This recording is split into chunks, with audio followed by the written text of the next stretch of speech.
আলেমরাও আছে। মানুষ যখন সালাম দেয়, পীর যদি মনে করে পীর নিজে সালাম নিবে, মুরিদেরা সালাম দিবে, এটা সুন্নাহের খেলাফ।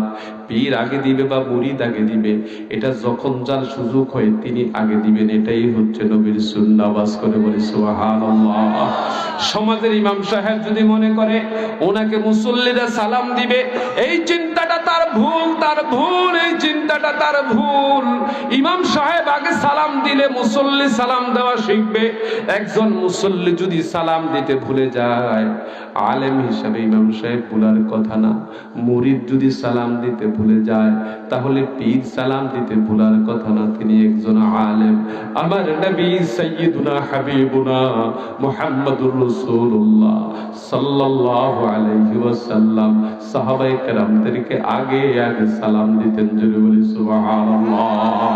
জবান ছেড়ে বলি আল্লাহু আকবার।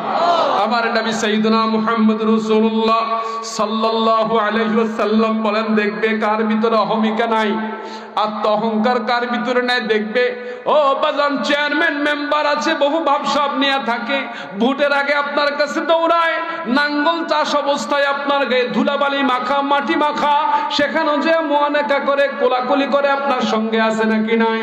আপনি যেখানে আছেন আপনার কাছে যে বসে কথা বলে সালাম বিনিময় করে, কিন্তু নির্বাচনটা যখন শেষ হয়, আপনার একটা জন্ম সনদ দরকার, একটা সার্টিফিকেট দরকার। আজকে না কালকে আসেন, কালকে না পরশুদিন আসেন, এটা না ওটা, ওটা না এটা, সবাই ঘুরায় না, এমন ঘুরানো বালা মানুষ সমাজে আছে নাকি না?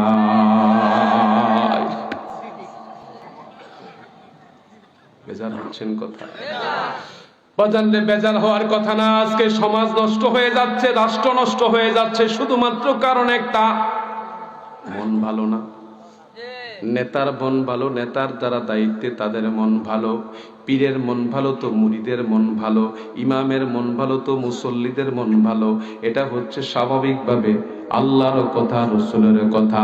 মন যদি ভালো থাকে, আল্লাহর ভয় যদি অন্তরে থাকে, ওই অন্তরে কখনো খারাপই আসবে না, খারাপই আসবে না, খারাপই আসবে না। ওই অন্তর হয়ে যাবে কার? বলেন না কার? আল্লাহু আকবার।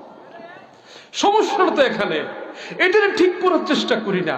আরে ঘরের দরজা যদি করা হয়, লোহার দরজা হোক, স্টিলের দরজা হোক, একটু ঝালাই ছুটে গেলে দৌড়াই মিস্ত্রির কাছে, যাই না?